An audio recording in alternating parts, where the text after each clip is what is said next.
comecei direto falando, eu vi que tem umas pessoas nos visitando hoje, eu queria me apresentar para quem não me conhece. Meu nome é Cristiano, eu sou ministro aqui no Sonho de Deus. Nós temos caminhado como ministro no Evangelho há mais de 20 anos, e hoje eu tenho a responsabilidade, incumbido pelo meu pai espiritual, que é o apóstolo Hélio, que é o pai dessa casa. Eu não sou o pai dessa casa. O pai dessa casa é o apóstolo Hélio, que é meu pai espiritual. Ele é o mesmo pastor que eu tenho há 25 anos. Eu nunca tive outro pastor. Sempre caminhei no mesmo lugar, nunca mudei de igreja. Eu sou uma pessoa de aliança, casado há 23 anos com a mesma esposa. E todas as vezes que um pastor vem caminhar comigo, eu falo assim: você tem certeza? Você tem certeza que você vai caminhar comigo? Porque é para sempre, eu não vou romper aliança com você. E esse lugar e esse ambiente é um ambiente de cuidado de pastores. Então, se você está vindo aqui pela primeira vez, me perdoa se você caiu de paraquedas no meio de uma correção. Para mim isso não é uma correção pública. Para mim isso aqui é uma mesa de pai e filhos, e é nesse ambiente onde a gente corrige os filhos. Amém? Só porque se de repente tem alguém nos visitando e fala assim: caramba, ele pegou pesado hoje. Não, é um ambiente nosso, é onde a gente se encontra, né? É a casa onde o filho chega, abre a geladeira, e onde o pai fala assim: opa, para aí, ó, seu folgado. Então aqui a gente tem essa liberdade, e eu faço isso pelo amor que eu tenho com vocês e a aliança que a gente possui.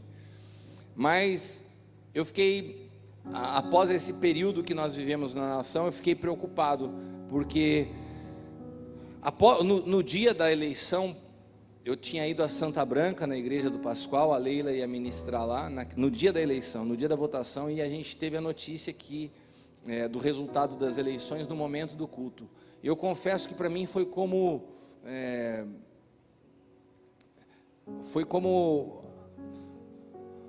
uma notícia de morte, assim, a sensação de angústia que me tomou. E aquilo perdurou por pelo menos mais 2 dias. É como se eu tivesse de luto na segunda e na terça. Ah, você é bolsonarista? Não, eu não sou bolsonarista. Eu sou um patriota. Eu não tenho nenhum tipo de admiração pela pessoa do presidente Bolsonaro. Mas eu sou um patriota e creio que a gestão que estava sendo feita era uma gestão boa comparado às antigas, e estava colocando o país no trilho. E para mim a tristeza foi ver que volta os mesmos tipos de políticas econômicas, de acordos, de conchavos, que tão mal fizeram essa nação. Essa é a minha preocupação, essa foi a minha tristeza. Mas eu não sou uma pessoa cega ao ponto de ser aficionado pela figura de uma pessoa. Agora, depois desses 2 dias que se passaram, eu falei: Senhor, me dá clareza, eu preciso discernir os dias que nós estamos vivendo e os dias que nós iremos viver, porque o Senhor me confiou um povo. Hoje nós somos mais de 100 pastores, ministros, caminhando no Aljava como filhos de diferentes lugares do mundo e dessa nação. E eu falei: Senhor, são pessoas que me ouvem, e cada uma delas responsáveis por uma quantidade de pessoas, por congregações. Nós estamos falando aqui de famílias, de cidades, de nações. Eu preciso que o Senhor me dê clareza desses dias, não se trata só de mim.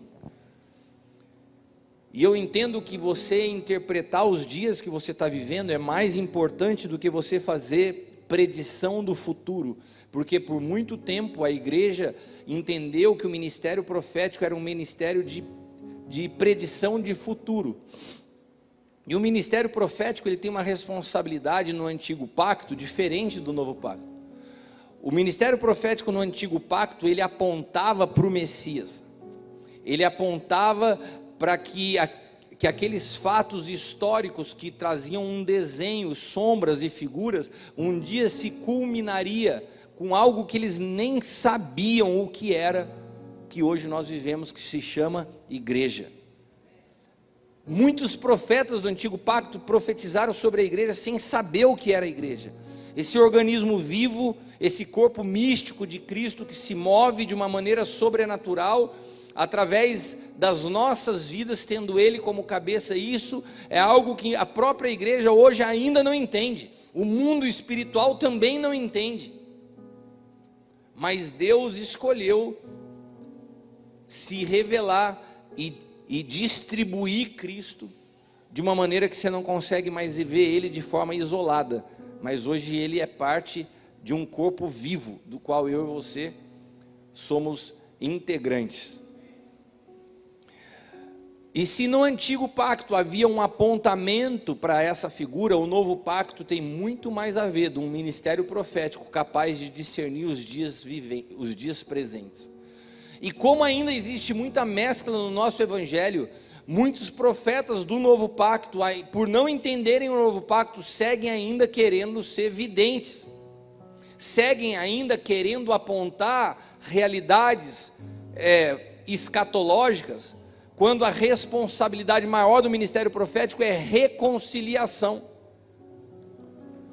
O ministério profético tem que trazer clareza e luz para os dias que nós vivemos, porque se você não tem luz dos dias que você está vivendo, você nem chega nos dias que você está predizendo. Veja ao longo da história quantos homens e mulheres de Deus erraram ao afirmar que Jesus estava voltando. Veja quantos homens, você pode pegar inúmeros, que afirmaram que Jesus estava voltando. E isso por quê? Porque eles permitiam que eles fossem influenciados pelo momento político, pelo momento econômico que viviam, na região aonde habitavam, e aquilo interferia na sua percepção profética. Eles falavam: Jesus está voltando.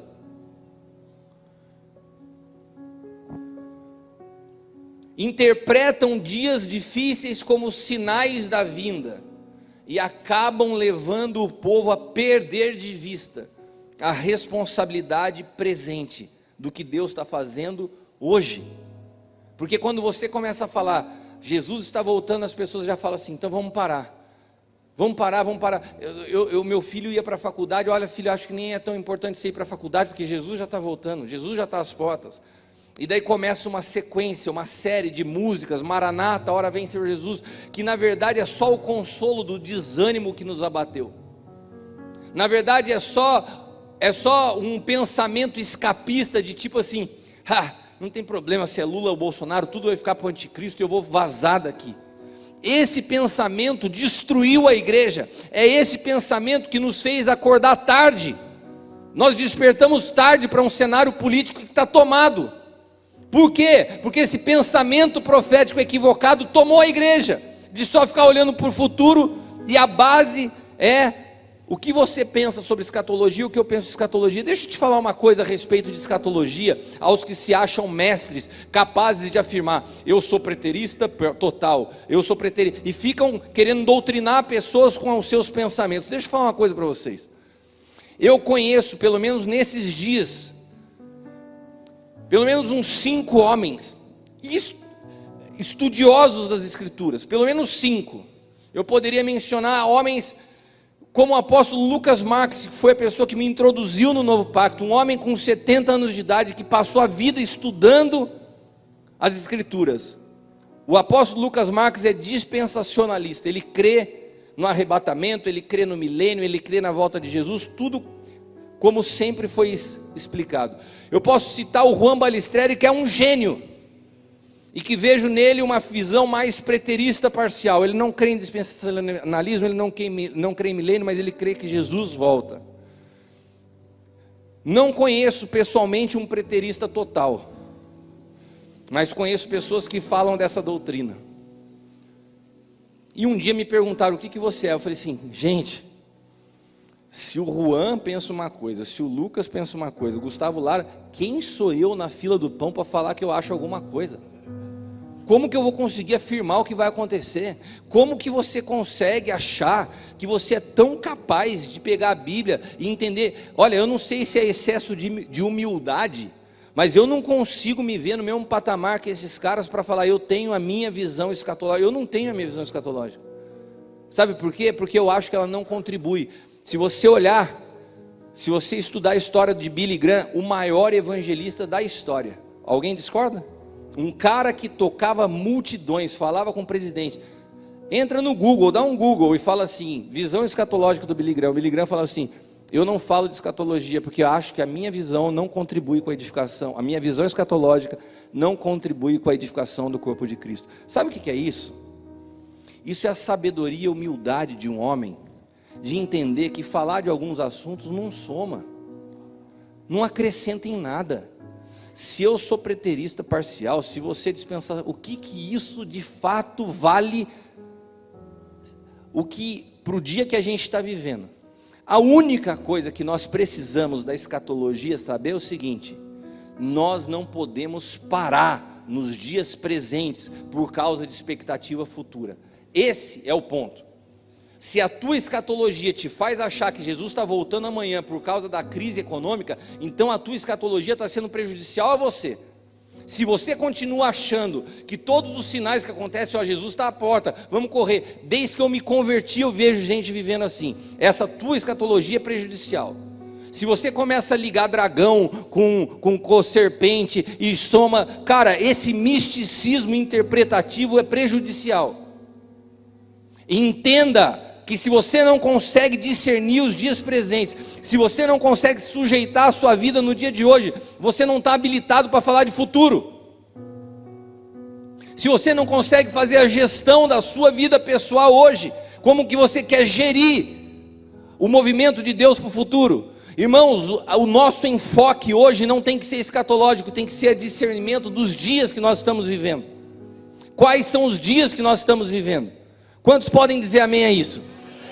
Se vocês estão de acordo, olha o que diz a palavra em Atos, capítulo 13, versículo 27.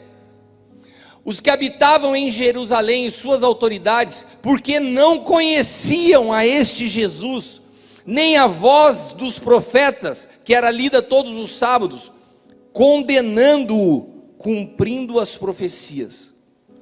Olha que interessante. Os dias de Jesus, os homens que estavam todos os dias no sábado, no templo, os homens que estavam lendo as profecias todos os dias, que ficavam falando durante anos, olha, um dia vai vir um Messias. Eles estavam sempre tão focados no futuro, que eles não conseguiram interpretar a profecia para os dias que eles viveram. E os caras que liam essa profecia no templo, que falava sobre a volta de Jesus, que liam o livro de Isaías, foram os caras que não souberam discernir os seus dias e crucificaram a Jesus. Você entendeu o que eu estou te dizendo? As pessoas que estavam tão habituadas a ler a escatologia da época, falando do futuro, elas não conseguiram discernir o presente. E elas continuam esperando Jesus até hoje, porque o Jesus veio e eles mataram a Jesus por falta de discernimento dos dias que estavam vivendo. Nós precisamos discernir os dias de hoje. Sabe, eu vou te dar uma dica: se você gosta de escatologia, estuda ela para você. Faça como Billy Graham. Ele tinha a escatologia dele, mas ele não pregava para ele. Eu amo sentar numa mesa e conversar com o Cris, por exemplo. O que você pensa sobre escatologia? A gente fala, eu falo, ele pensa uma coisa, mas com uma mente aberta, não uma mente de definição. O problema é que às vezes a gente quer tornar a Bíblia um livro de definições. A Bíblia não é um livro de definições, a Bíblia é um livro de descrições. Existe muita diferença entre você definir e você descrever. Os homens dos dias de Jesus não souberam interpretar profeticamente os dias que estavam vivendo. E qual foi a consequência? Condenaram o Salvador. Foram ao extremo do que a cegueira espiritual, do que a surdez espiritual pode produzir. E hoje eu quero te convidar a parar de olhar para um futuro como se no futuro residisse a plenitude dos tempos, e entender que biblicamente a plenitude dos tempos já aconteceu. E eu já falei isso várias vezes, e não é uma opinião pessoal. Vamos ler Gálatas capítulo 4, esse texto eu já li com vocês umas 10.000 vezes, mas vamos ler de novo, Gálatas 4, do 4 ao 9.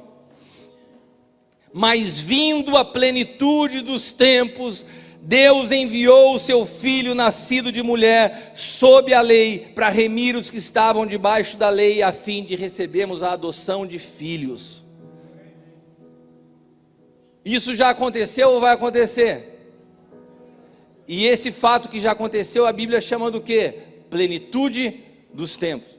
Ou seja, biblicamente a plenitude dos tempos não é um evento futuro.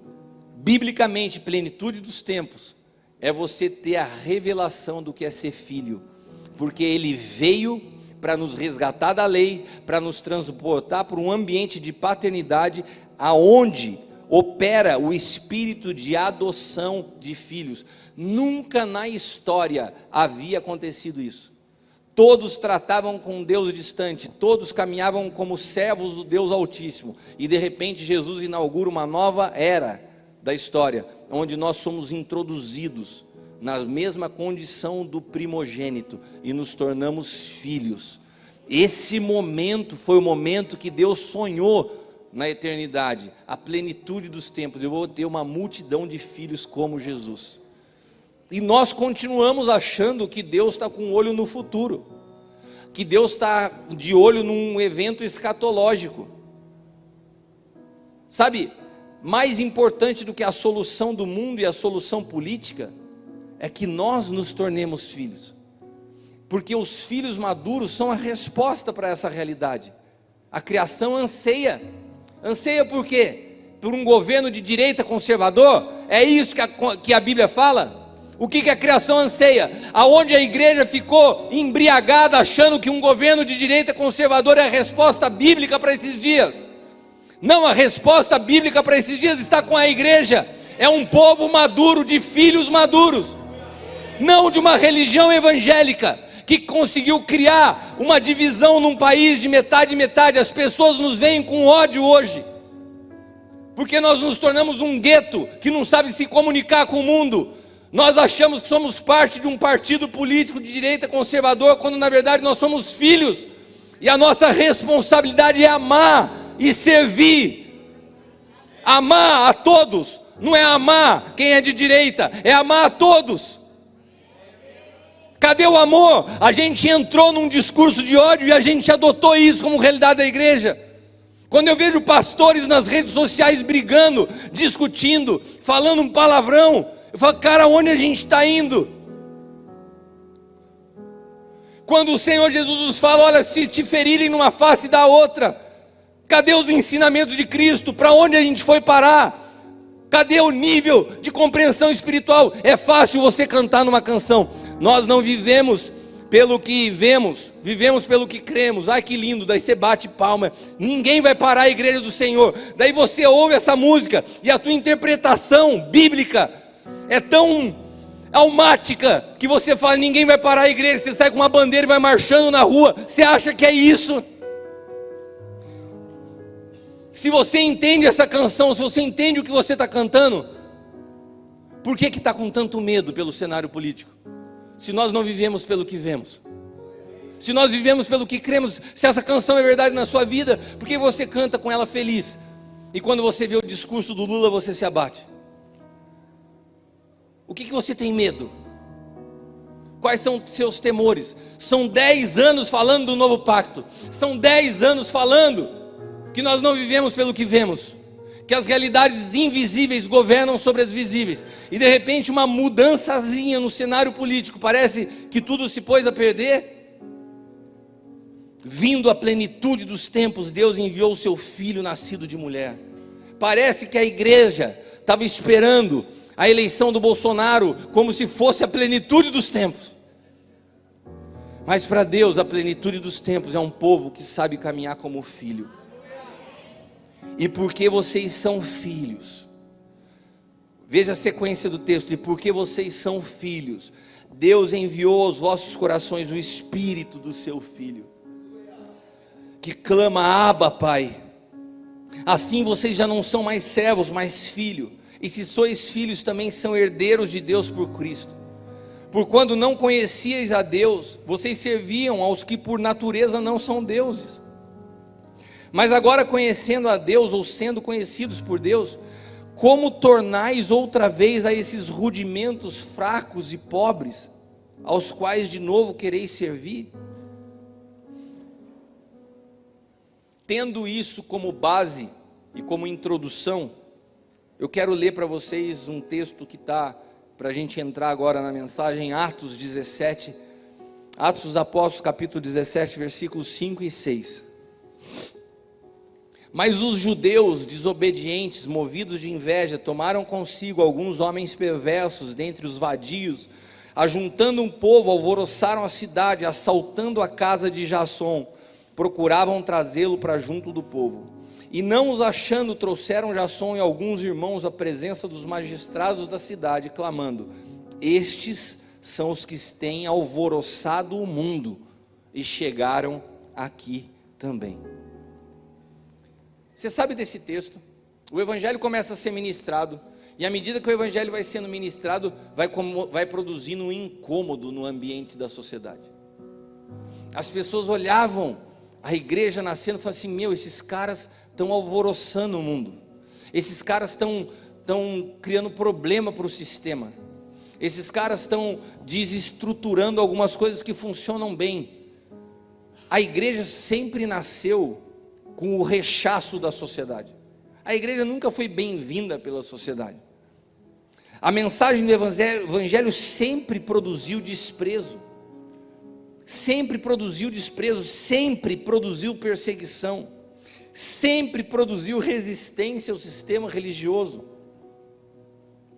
Jesus nasceu em tempos assim. Jesus nasceu debaixo de um governo de esquerda.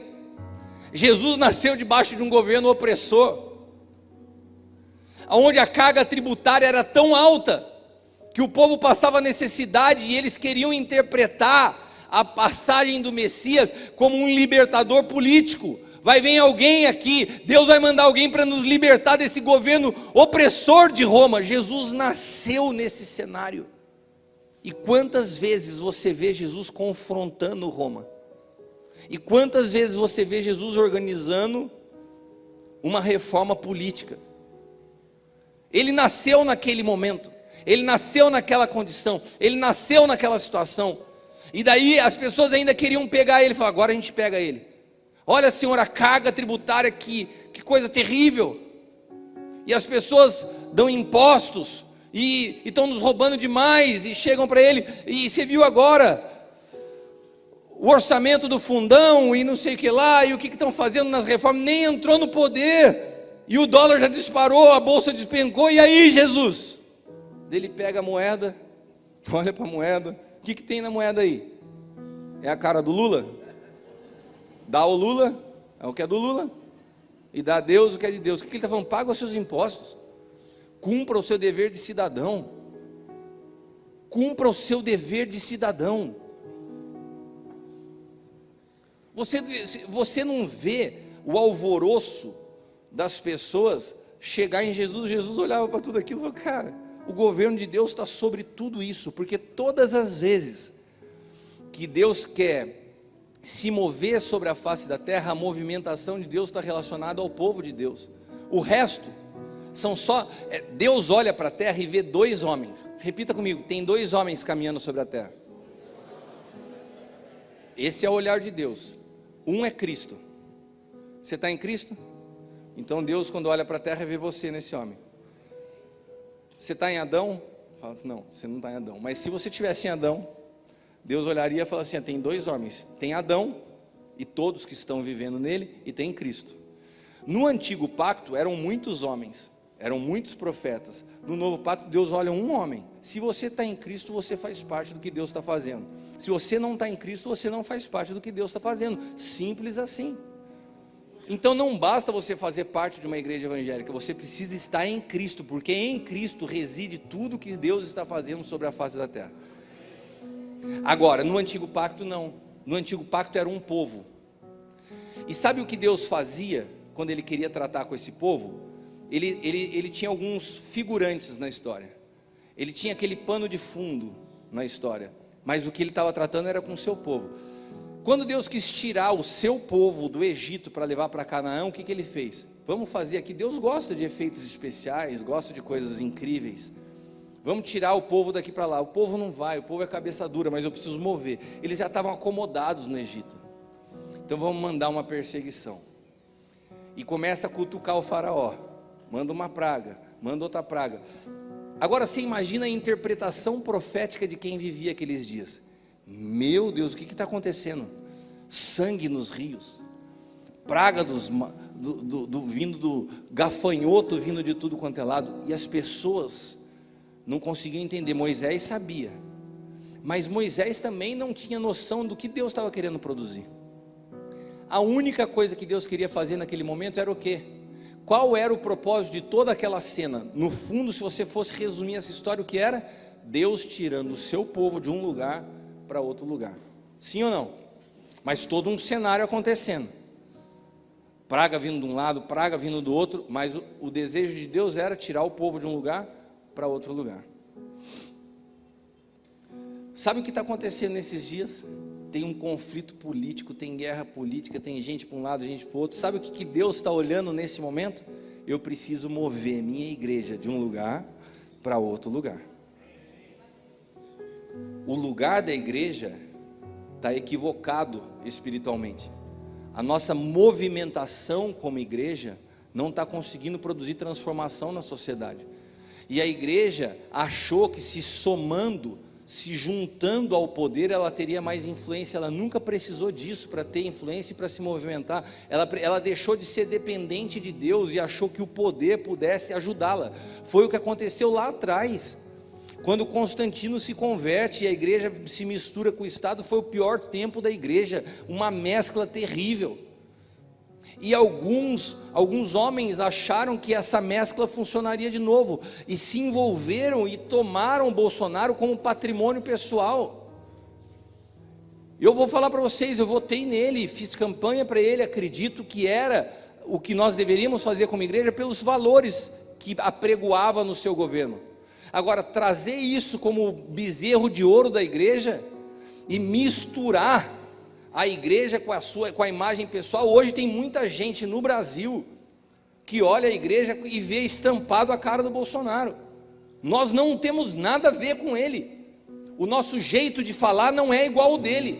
O nosso jeito de se comportar não é igual ao dele. Os seus princípios de vida não são iguais aos nossos.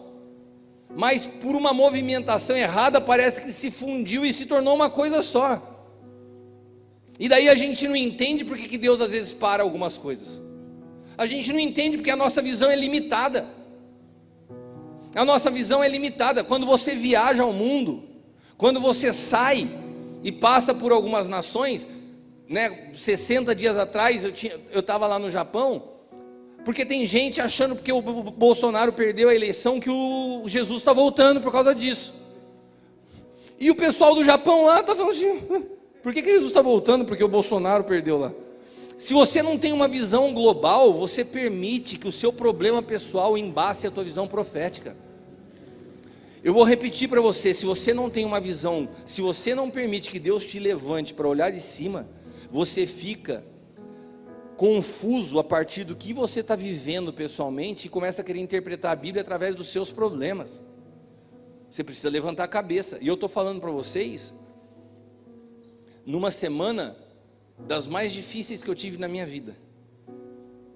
Recebi notícias essa semana que mexeram no meu interior como nunca mexeu antes. Situações muito delicadas que eu tenho enfrentado.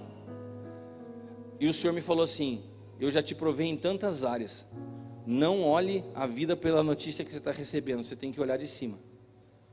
E eu estou vendo muitas pessoas perdidas nos seus problemas, pararam a vida, começaram a interpretar a vida através dos seus problemas pessoais. E isso é um erro. Isso é um erro interpretativo, isso é um erro profético. E quando isso acontece com homens que estão em posições mais altas, acabam interferindo grande parte da igreja. Jesus nasceu em tempos de perseguição. Depois Jesus morre e ressuscita, a igreja nasce em tempos de perseguição. E qual sempre foi a posição da igreja? Manifestar justiça, alegria e paz. Essa vai continuar sendo a nossa posição. Nós precisamos formar pessoas e cidadãos com consciência política, sim. Nós precisamos continuar formando pessoas com uma mente de governo, mas não uma mente evangélica. Nós precisamos preparar pessoas para governar, entendendo que governar não é estar sobre alguém, governar é servir a todos. Porque senão nós vamos formar pessoas com uma mentalidade política de achar que o governo de um presidente evangélico é a solução para todas as coisas. Não, o governo de Deus é servir a todos, ao de esquerda e ao de direita, ao que fala de acordo com o que a gente entende e o que fala completamente oposto ao que a gente entende. Amai os vossos inimigos. Nunca foi tão necessário essa palavra como nos dias de hoje, porque o reino de Deus é superior aos reinos desse mundo. E se nós não tivermos compreensão que nós somos parte de um reino superior ao reino desse mundo, sabe o que nós vamos fazer? Nós vamos querer dividir o reino em direita e esquerda, e é o que eu estou vendo. Tem gente que fala assim, pô, tem cristão de direita e cristão de esquerda. Cara, os caras estão dividindo o reino de Deus. Você é cristão? Você ama o Senhor? Existe uma multidão de pessoas nessa nação que são amadas por Deus, mas parece que se tornaram nossos adversários. Pessoas que são amadas por Deus, mas hoje estão contra a igreja, porque a igreja parece que se virou contra elas. Abra sua Bíblia em Mateus capítulo 5, versículos do 38 ao 48.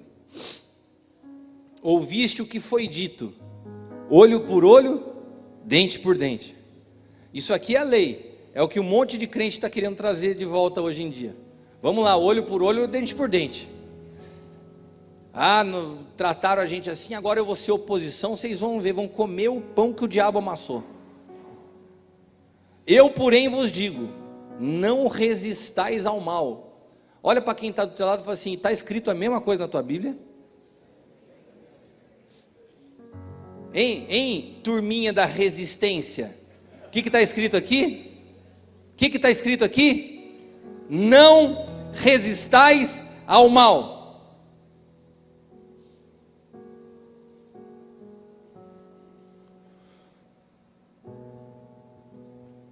Qualquer que te bater na face direita, oferece a outra. Ao que quiser pleitear contigo e tirar-te a túnica, larga também a capa. E se te obrigarem a caminhar 1 milha, vai com ele 2. Dá a quem te pedir. Não te desvies daquele que quiser que lhe empreste. Ouviste o que foi dito, amarás o teu próximo e odiarás o teu inimigo. Isso aqui é a lei.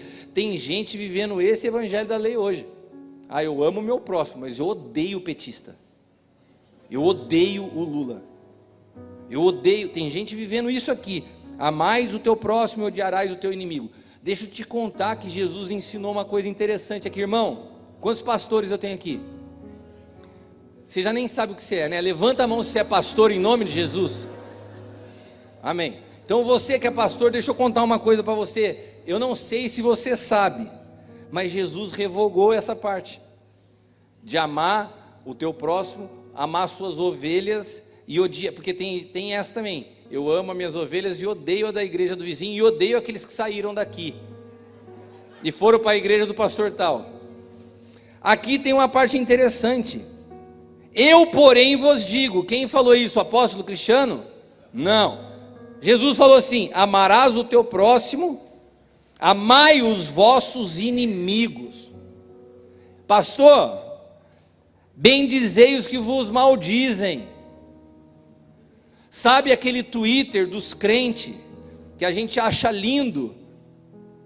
Eu não vou citar nome, mas deputado evangélico que xinga todo mundo, e a gente fala, que legal, esse cara é nosso, ele nos representa. Jesus falou assim, olha, bendizei os que vos maldizem. O que tipo de evangelho a gente está possuído por uma mentalidade de ódio tão forte que a gente não percebe, que a gente começou a admirar os crentes que falam e xingam o que a gente gostaria no fundo de falar e xingar, não é verdade? Você pega um carinha que sai aí xingando todo mundo, você fala assim, esse me representa, queria falar isso. E daí a gente começa a achar legal isso, um discurso de ódio, uma palavra. Mas o Senhor nos chama a amar os nossos inimigos, a abençoar aqueles que nos maldizem, a fazer bem aqueles que nos odeiam. Irmãos, nós temos um campo fértil para essa palavra nos próximos anos, porque a igreja passou a ser odiada.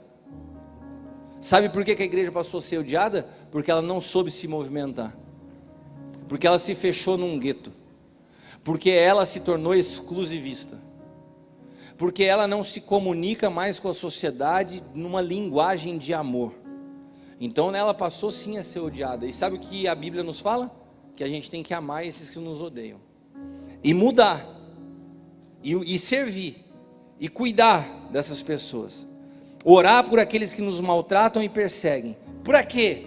Para que você possa viver essa palavra de Gálatas. Qual palavra? Vocês não são filhos?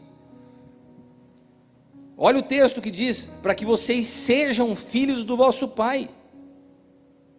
Se nós estamos aqui no encontro de pais e filhos, e você fala tanto de paternidade espiritual, mas você não sabe amar o seu inimigo, o que a gente está aprendendo?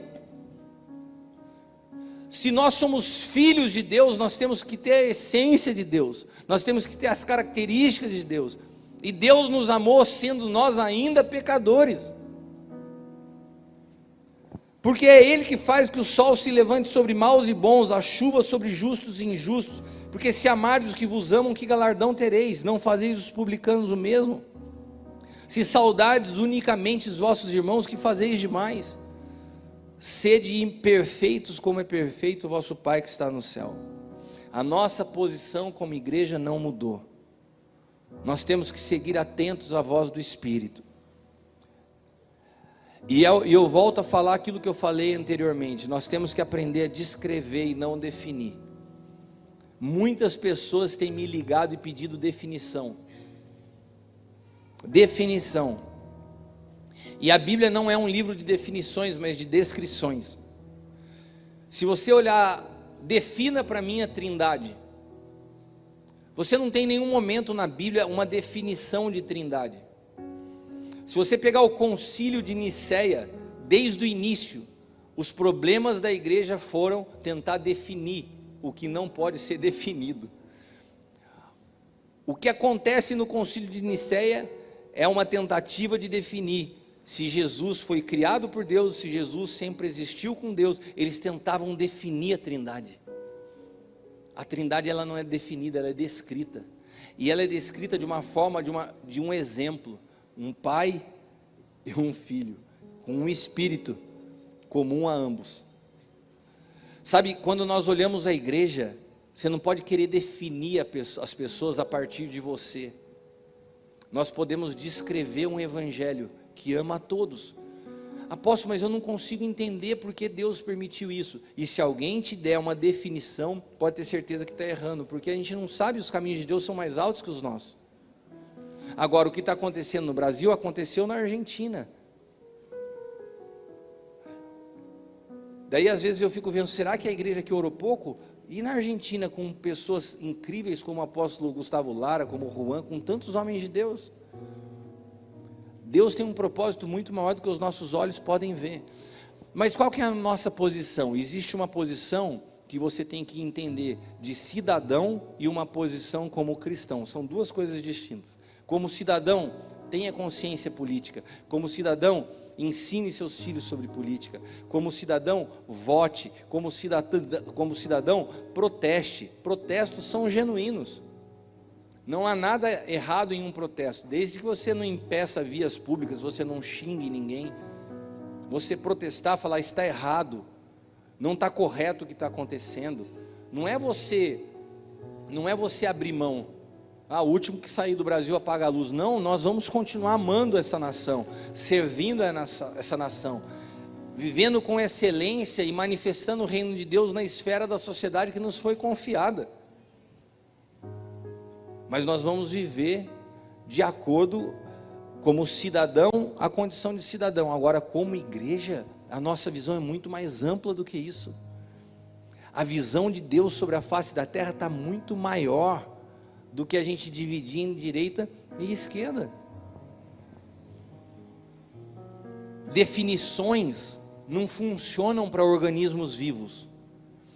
Se você estuda biologia, as definições só são válidas para estruturas sem vida, só para estruturas mortas. porque definição é como uma autópsia. Quando você define algo, você está fazendo uma autópsia. Daí você coloca uma etiqueta num vidro e define aquilo que um dia já teve vida. Se você pegar um laboratório e pegar uma cobra morta, pegar um animal morto, daí você vê lá etiquetado, está morto, está num vidro, daí tem definido. Enquanto tem vida, você não pode definir, daí você pode descrever. A igreja ela não pode ser definida porque ela é um organismo vivo, ela está em movimentação contínua. Ela não pode ser engessada dentro de uma visão pessoal, mas ela pode ser descrita. Então não busque definições, mas consiga descrever cenário e discernir os dias pelo Espírito.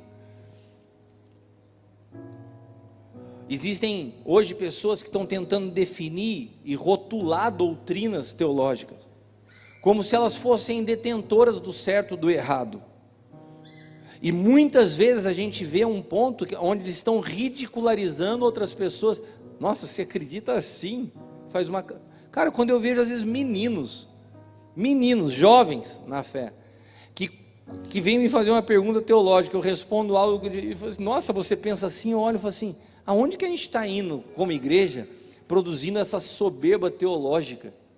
Um orgulho das pessoas acharem que sabem alguma coisa, e quando acham que sabem alguma coisa, ridicularizam quem pensa diferente. Você sabe qual que foi o meu maior aprendizado nos últimos anos? Na conferência Aljava nós vamos receber o apóstolo Djalma Toledo. Se você pegar teologicamente, tem vários pontos doutrinários, vamos dizer assim, que o Djalma pensa diferente de mim. Mas eu não conheço um cara que consiga circular na igreja, edificando em tantos ambientes como o Djalma. Porque tem pastores que se tornaram pastores de nichos. Tem a galera do reino, tem a galera tradicional. O Djalma circula em todos os ambientes, e eu aprendo com ele. E caminhando com ele, ele me envia, eu vou ministrar, por exemplo, nas igrejas presbiterianas lá do Mato Grosso. Cheguei lá, o líder das igrejas presbiterianas, um pastor de 70 anos de idade. E eu cheguei falando assim, vou falar com ele sobre o novo pacto. E de repente aquele pastor começa a contar a história de vida. Eu falei, sabe de uma coisa? Eu não vou falar nada, ficar quietinho, eu tenho que aprender com esse homem. Porque às vezes eu vejo uma geração que começou a aprender uma coisa, e entre nós, não, porque eu entendo o novo pacto. Daí você começa a descartar tudo que está fora, e não consegue respeitar a medida de Cristo na vida de cada pessoa. Isso é orgulho, isso é soberba, isso é o que a árvore de conhecimento produziu lá no Éden. Você está na soberba do conhecimento e se perdeu da vida, porque a vida eu consigo vê-la fluindo, seja no presbiteriano, seja no batista, seja no pentecostal, ou sejam naqueles que edificam juntos conosco, porque temos a visão clara com relação ao novo pacto, e amém, isso não nos coloca numa posição superior do reino. Está claro para vocês isso? Hoje eu não consegui tirar de vocês um amém convicto mesmo, vocês estão bem devagar. Mas ao invés de nós buscarmos por regras, por leis, por definições, que nós possamos ser sensíveis ao corpo de Cristo. Vamos aprender a nos mover de forma coletiva. É muito importante que de fato você aprenda a caminhar como filho. Isso é muito importante. E eu quero te convidar a ampliar a sua visão sobre esses dias. Como eu falei para você, se lembra daquela cena do Egito. Todas as pragas, todos os problemas acontecendo, os olhos de Deus não estavam ali, os olhos de Deus estavam na movimentação de um povo de um lugar ao outro. Aquele momento histórico só acontecia em função de um tratamento de Deus com o seu povo, não era com os egípcios. Jesus na cruz, eu já falei sobre a cruz esses dias aqui. De uma maneira natural, era o fim. Era o fim daquela doutrina daquele homem, era o fim daquela igreja que estava nascendo, era o fim do cristianismo, era a vitória das trevas e da perseguição, mas na ótica de Deus, era a consumação de todo o propósito eterno. Sabe, o que é mais louco de você entender o mundo espiritual, é que as grandes derrotas naturais, escondem grandes vitórias espirituais. Eu vou repetir isso para você, as grandes derrotas naturais, escondem grandes vitórias espirituais. Aquilo que para mim foi a maior tragédia humanamente e naturalmente falando, que eu passei, foi o que me abriu para viver o maior milagre da minha vida, que foi a revelação de Cristo em mim. Os dias mais difíceis da minha vida, quando eu chorava e falava, Senhor, por quê? Deus estava sorrindo e falando assim, estou te levando para onde eu sempre sonhei te colocar. Hoje, quando a igreja está olhando para esse cenário aparente de derrota, falando, estão chorando, e Deus falou assim, gente, vocês não estão entendendo, eu estou levando vocês para uma grande vitória, eu estou tirando vocês de uma contaminação que ia matar a igreja. Sabe as igrejas mais incríveis que eu já conheci na minha vida? Vai parecer uma loucura que eu vou falar para vocês. Foi a igreja de Cuba e foi a igreja da China. E em Cuba eu cheguei numa reunião, eu cheguei no avião cheguei em Havana, era 9 horas da noite, e viajei de carro por 13 horas, num carro daqueles carros de Cuba, 1900 e bolinha, 13 horas, cruzei a ilha para chegar em Santiago de Cuba. Põe no mapa para você ver, 2 opostos. Cheguei em Santiago de Cuba, era 4 horas da manhã. Os pastores estavam me esperando para uma reunião, falaram assim, nós estamos aqui para te ouvir falar, cheio de pessoas. 4 horas da manhã, foi pastor, eu não estou aguentando de sono, de cansaço. Você não sabe quantos anos a gente esperou para receber a tua palavra. Daí eu olhei do lado, tinha uma mulher chorando. A Leila falou assim, amor, o que ela tem? Eu falei, não sei, vou perguntar para ela. Eu falei, por que a senhora está chorando? Irmãos, eu vivi isso, eu não estou exagerando, não preciso disso, não quero ser místico, eu vivi isso. Essa mulher falou assim, há 10 anos atrás Deus me deu uma visão, que viria um casal do Brasil a Cuba, e que aquele casal que viria ao Brasil a Cuba iria mudar realidades aqui no contexto que nós estávamos vivendo, de entendimento, de experiências com Deus. E eu vi esse casal, e eu abracei esse casal na visão, e eu senti esse casal, e esse casal é você e a sua esposa. Eu vejo vocês hoje, e são exatamente como Deus me mostrou 10 anos atrás, eu já os conheço. E aquela mulher me tocava, a Leila assim, começava a chorar, e virou para o marido dela, nós já podemos morrer, o Senhor já nos mostrou o cumprimento da visão. Eles são transportados de Cuba, eles são transportados por Deus no Espírito. Várias pessoas com experiências de serem transladados, de serem arrebatados, eu conheci lá. Pessoas que estão lá falam assim, apóstolo, mas eles contaram isso para mim naturalmente. Apóstolo, eu conheço bem o Rio de Janeiro. Eu falei, você já esteve lá? Em visão. E começa a me contar. Deus tem algo com aquela igreja que é incrível. Uma igreja que está debaixo de perseguição, uma igreja que quando eu estava pregando tinha policial na porta. Na China, você não vê um líder famoso. Na China, não tem o líder do movimento gospel. Na China, não tem os cantores do worship. Na China, não tem o pregador famoso. Mas você é convidado para uma reunião, você vai entrando em umas ruínas, de repente você chega num lugar, tem uma multidão de gente sedentas pela palavra, não sabe nem quem vai falar. Quem que é esse cristiano que vem do Brasil? Não importa, eles querem a palavra. Nós nos tornamos numa igreja personalista, uma igreja que se atrai por algumas figuras emblemáticas. Nós nos tornamos a igreja das musiquinhas que arrepiam, que a gente não sabe nem o que está cantando, mas mexe com a nossa alma, a gente está dançando. E Deus quer nos mover a um outro lugar de maturidade. Eu tenho falado para vocês, isso já não é de hoje. Quantos de vocês se lembram, quando eu falei aqui há anos atrás, Deus quer emancipar vocês de filhos a pais, maduros para cuidar de uma geração que vai precisar. Vocês se lembram disso? Olha para quem está do teu lado e fala assim, esse é o tempo, você precisa amadurecer rápido, cara. Você precisa, sabe, no dia que aconteceu toda essa parada nas eleições, eu estava no Twitter, e eu vi as contas sendo derrubadas, de grandes figuras do mundo cristão, as contas sendo derrubadas pelo Alexandre de Moraes, Nicolas Ferreira, André Valadão, e contas com muitos seguidores de homens, de pastores, de cristãos, sendo derrubados. De repente começa um movimento do Twitter, e as pessoas começam a falar assim, vamos fortalecer os pequenos, porque as grandes contas estavam sendo derrubadas. Na hora o Espírito Santo falou assim para mim, é exatamente o que eu estou fazendo. Chegou o momento de tirar de cena os grandes, chegou o momento de ouvir o que eu estou fazendo de forma escondida, com pessoas que não são nem conhecidas nessa nação.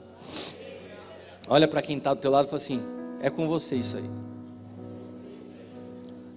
Agora, se o que você anseia como evangelho é o lugar desses caras famosos, eu já te falo de antemão, Deus não vai te usar nesse tempo, porque Ele não vai repetir a mesma coisa.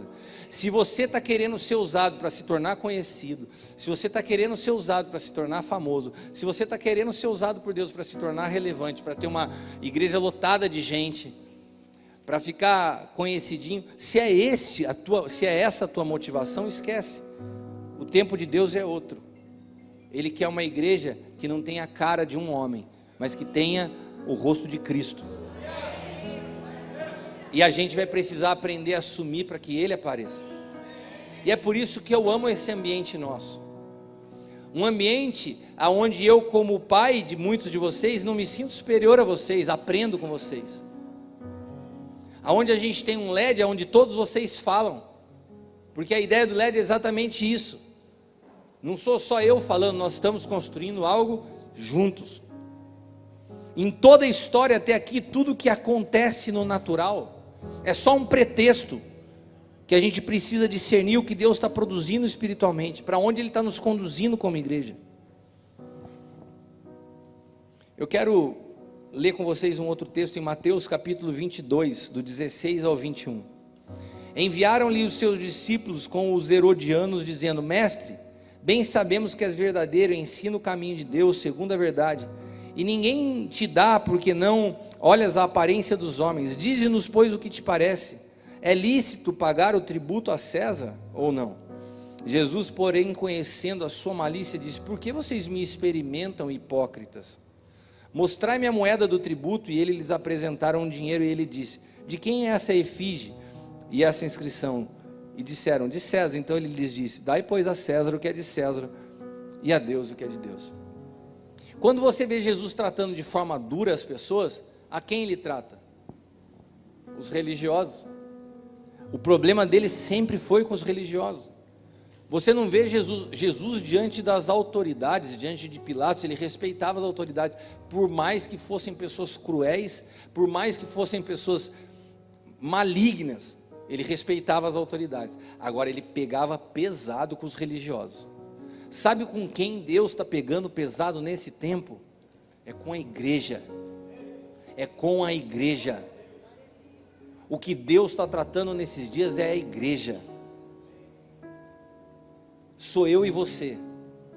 Sabe por que eu comecei falando nessa manhã sobre dízimos, ofertas e primícias? Porque não tem como uma igreja querer combater corrupção se nós nos corrompemos no mínimo que nos é confiado. Você quer falar de corrupção no Planalto, mas você se corrompe na gestão de dízimos, ofertas e primícias. Ou a gente se alinha, meu irmão, ou a gente nunca vai ter autoridade para combater um sistema que está alastrado, e a base dele é a sedução, porque nós nos deixamos seduzir.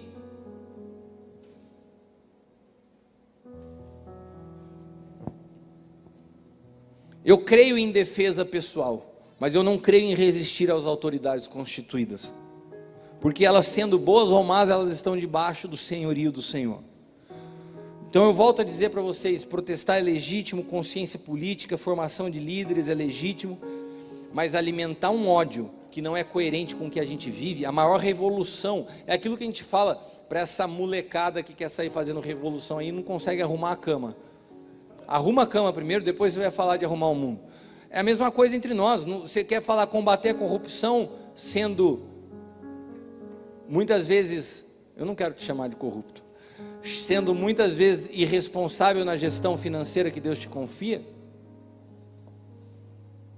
O Senhor está nos falando há algum tempo sobre isso, e chegou o momento de ser manifestado, de entender que o Senhor está arrancando essa visão concentrada de um evangelho bem sucedido, relacionado a grandes ministérios, a um cenário gospel, para que a voz de Deus se torne coletiva. Ela não precisa desses elementos, nunca precisou ao longo da história.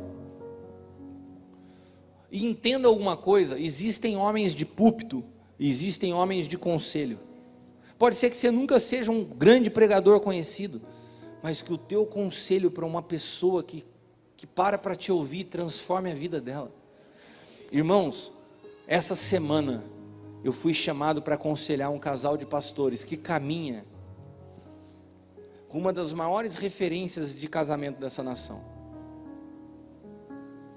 Eu sentei por 2 horas com esse casal numa mesa, e pela graça de Deus, Deus produziu uma transformação na história daquele casal.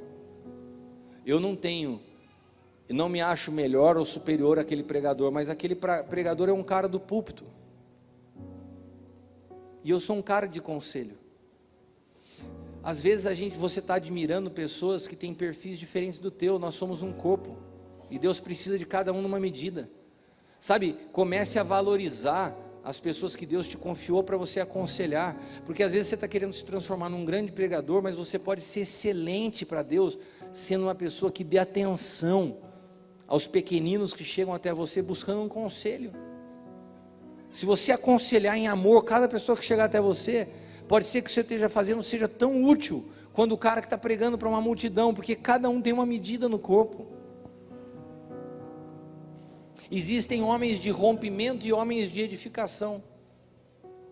Eu sou uma pessoa de edificação, e às vezes eu não produzo o impacto que um cara de rompimento, mas se o cara passa fazendo rompimento e não vem outro edificando, fica só ruína. O de rompimento é bom, mas o de edificação também é necessário. Os dois caminham juntos, não tem um melhor que o outro. Você precisa ter a sua identidade restaurada para parar de ficar se comparando com os outros. Agora, se nós todos entendemos que como igreja nós precisamos remar sincronizados para a mesma direção, então o barco vai chegar do outro lado da margem. Você entendeu? Você já viu aquelas provas de remo que tem que ter uma sincronia fina? O que eu percebo, e eu sei que Deus quer produzir algo poderoso através disso aqui. Pessoas que não são de expressão, todos nós, simples, cada um na sua cidade, às vezes pessoas que são, Deus sempre escolheu coisas que não são para confundir as que são. A gente só precisa afinar a sincronia. Nós temos que remar na mesma direção. Nós precisamos entender as convocações. É uma reunião por mês. Às vezes eu vejo pessoas faltarem 3, 4 reuniões. A gente precisa estar alinhado, a gente precisa estar afinado, a gente precisa entender as responsabilidades que nos são confiadas. Quando nós administramos o pouco com excelência, Deus nos confia muito. Mas tem outra coisa também: quando nós administramos as riquezas naturais e terrenas, Deus nos confia celestiais e eternas. E quais são as naturais e terrenas? Não é só o dinheiro que você sim tem que administrar, mas a administração do seu tempo. Como que você administra o seu tempo? Como que você administra os seus compromissos? Como você administra as coisas que, por exemplo, para aqueles que caminham comigo, eu ponho para você e falo assim: gente, hoje é uma reunião, uma convocatória, eu preciso que vocês estejam presentes. Como que você administra essas coisas? Porque se nós soubermos afinar o nosso ritmo e a direção que nós estamos indo, nós vamos chegar do outro lado da margem daquilo que Deus quer para as nossas vidas. Amém?